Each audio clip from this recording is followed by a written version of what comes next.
Hi, I'm Ashley, and I'm the face of this channel. This story is about a girl whose own family treated her like an ATM. Once she realized something was wrong, she started taking action, but she ran into some major problems. While you listen, you can enjoy this nature footage. Enjoy the show. The story will be told from the perspective of the main female character. I'm Ava Sterling. I'm 28 years old. For 3 years now, my Friday mornings have been identical. The clock hits 8 a.m. I always open my banking application. Then I send $550 to my parents. This payment wasn't a present. They claimed it was medical support. They said it was for my father's heart issue. I believed this lie every single week. I sat wrapped in a blanket in my apartment. I kept the heat low to save on bills. I ate toast that had gone stale 2 days earlier. My finger paused right over the send button. My heart always beat fast with a sick, familiar fear. If I was late, if I hesitated even once, my mother claimed my father might have a health crisis. So I hit send. The transfer finished. I had traded another week of my life for their ease. Leave a comment telling me where you are listening. Tell me what time it is for you right now. I want to know who belongs to our community. Have you ever gone hungry just to support family who ignored you? My phone vibrated 15 minutes later. It wasn't a thank you message from my parents. They never sent those. It was an Instagram notification instead. My brother, Caleb, was broadcasting live. I clicked the link, feeling confused. Caleb was at an expensive car dealership. He held a champagne bottle. He popped the cork dramatically.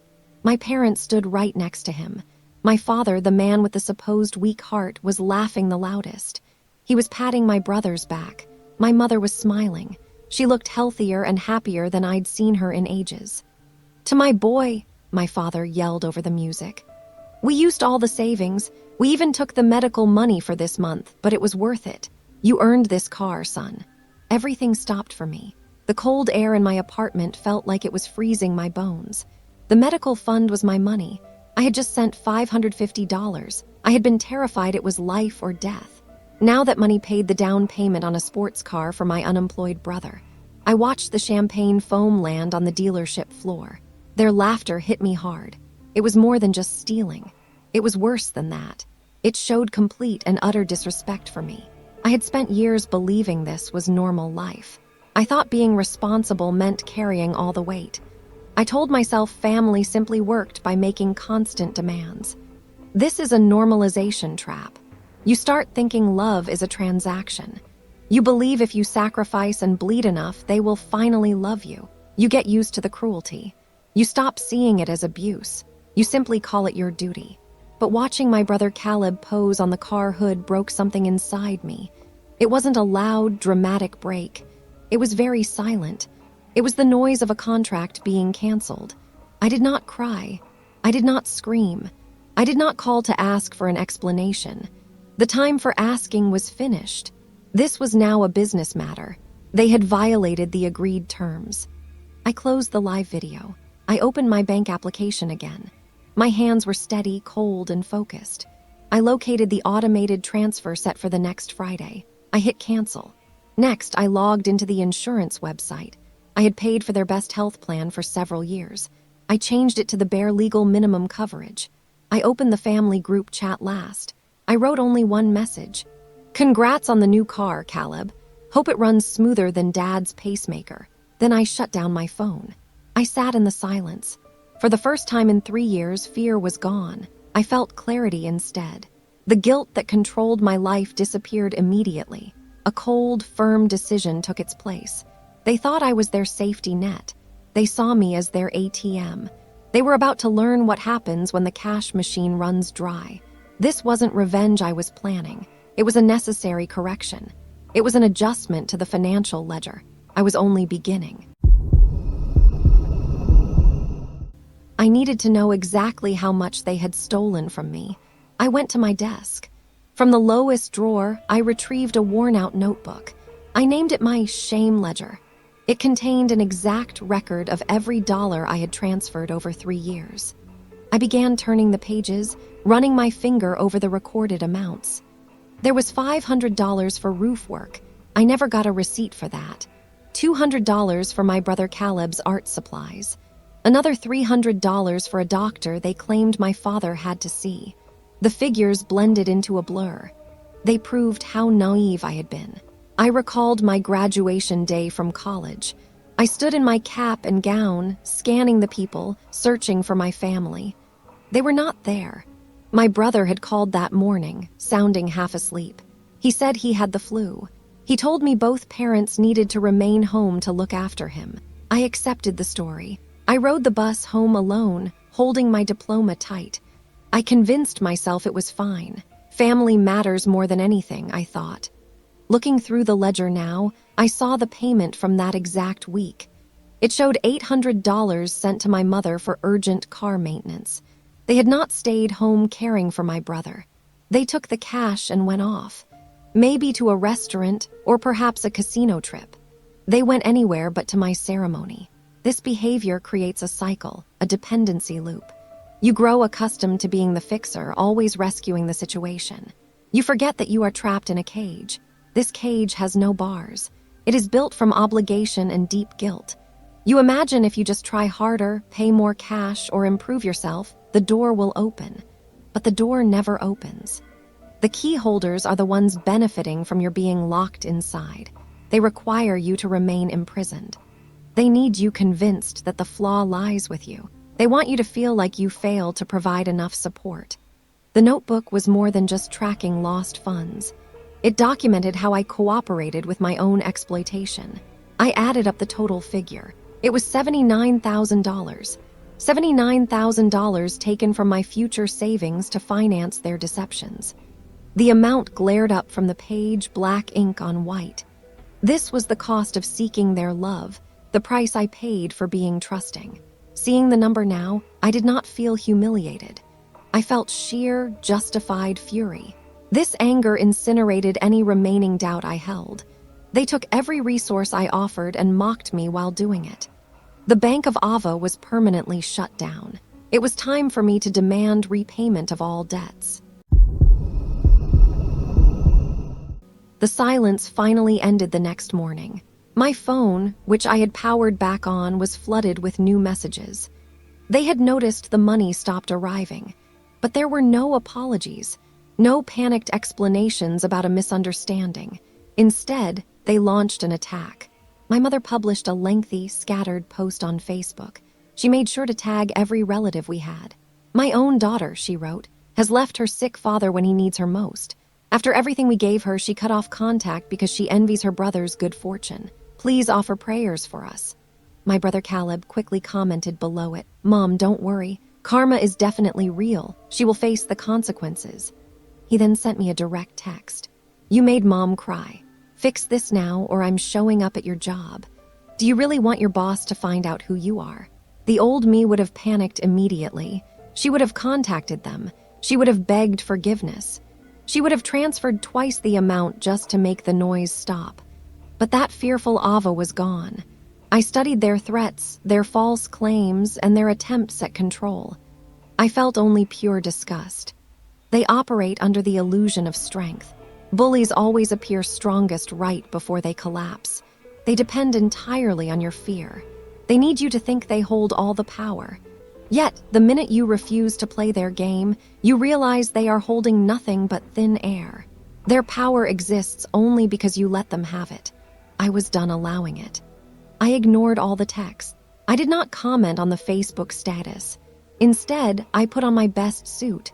I drove to the office of Mr. Harrison, an attorney I had done some graphic design work for years ago. He was a focused, serious professional who owed me a courtesy. I placed everything onto his desk: the ledger, my bank records, the text messages, and one additional document. It was an IOU handwritten by my brother Caleb for $18,000. He wrote it 4 years ago when he promised to launch a recording studio. He thought I had misplaced it. I had not. "I want that money returned," I told Mr. Harrison. "All of it. The loan plus the funds they stole from me by deception.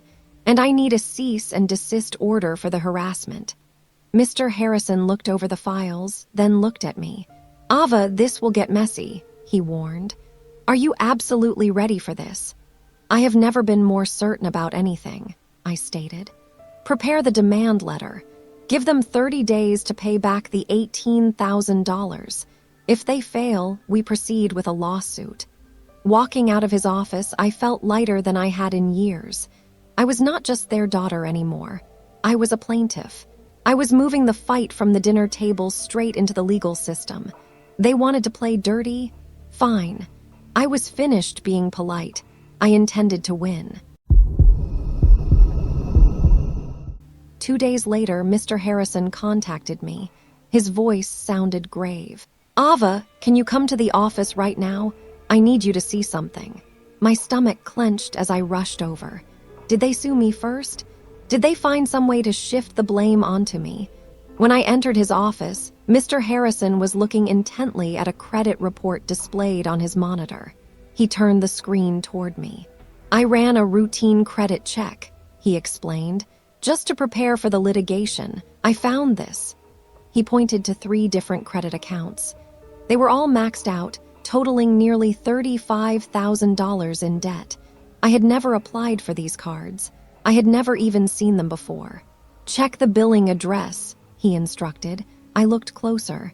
It was my parents' house address. Now look at the signatures on the applications. The signatures were scrawled. They vaguely resembled mine, but they were hesitant and shaky. It was a forgery.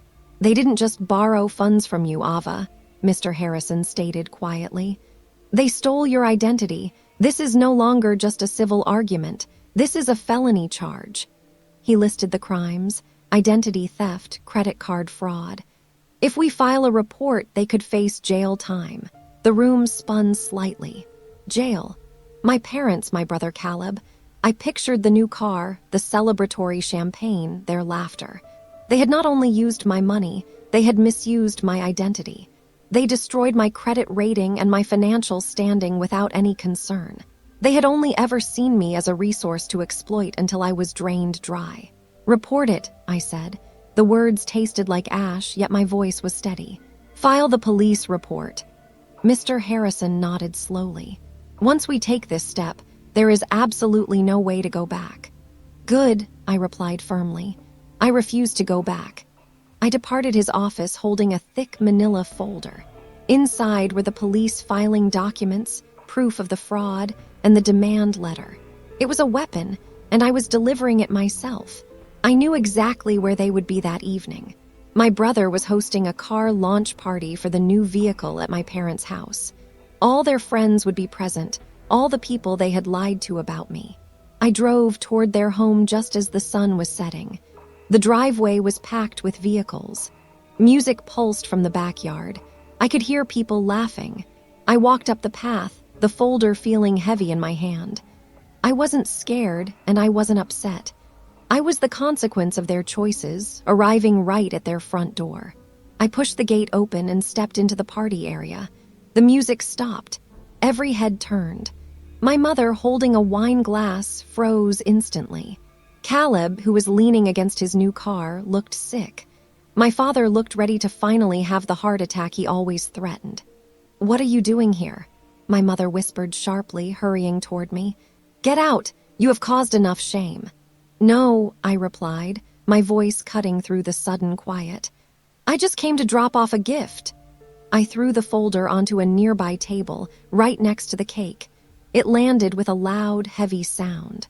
"That," I announced, pointing to the envelope, "is a police report for credit card fraud and identity theft. You opened 3 accounts using my name. You falsified my signature. You maxed out the debt." Gasps spread throughout the onlookers. My mother's face turned a shade of gray I had never witnessed. "You have 24 hours, I continued, looking straight at Caleb. "Sell that car, pay back the debt, every single cent. If you do that, I might withdraw the charges." I paused, allowing the gravity of my threat to sink in. "If you don't comply, the police will arrive tomorrow morning to arrest all 3 of you." "Ava, please," my father stammered, stepping forward. "We are family. Family doesn't steal from their own," I said, my tone ice cold. "Family does not lie. You have 24 hours. I turned around and walked away. I did not bother looking back. I didn't need to watch them break down. I knew what self-destruction looked like. I had watched them do it to me for years. Now they were inflicting it upon themselves. As I returned to my car, the only sound I heard was the beautiful, overwhelming quiet of my own liberation. They sold the car. They had no other choice. The humiliation from the public confrontation, combined with the real chance of prison time, shattered their resolve. Caleb ended up taking double shifts at a warehouse job to pay off the rest of the debt. My parents became outcasts in their entire social group. The truth always isolates people who rely on deception. I never celebrated their ruin. I simply moved on with my life. I used the money I kept from stopping support to start my own design studio. It's small, but it's entirely mine. It has large windows and wonderful natural light. I bought a coffee maker that uses quality beans. I began eating healthy, fresh food. I started living fully. It is Friday morning now, 8 a.m. My phone alarm chimes softly. It is the old reminder, transfer money. I look at the notification for a second. It is a ghost from a life that is over. Then I smile, swipe the screen, and press delete. I take a drink of my coffee. It is warm. It is strong. It tastes exactly like peace. To every person listening now, to anyone who feels like an outsider within their own family, I wrote this story for you. You are not a commodity. You are not an ATM. You are not a secondary option. You are a human being deserving of love that comes free. Cutting toxic ties is not selfish. It is an act required for survival. It will be the bravest action you ever take. Do not wait for them to change. They won't. Change your own circumstances. Walk away and never look back. If you are waiting for an apology from people who will never admit they are wrong, stop. Save yourself instead. Share this video if you are ready to choose yourself. Tell me in the comments what your final boundary is.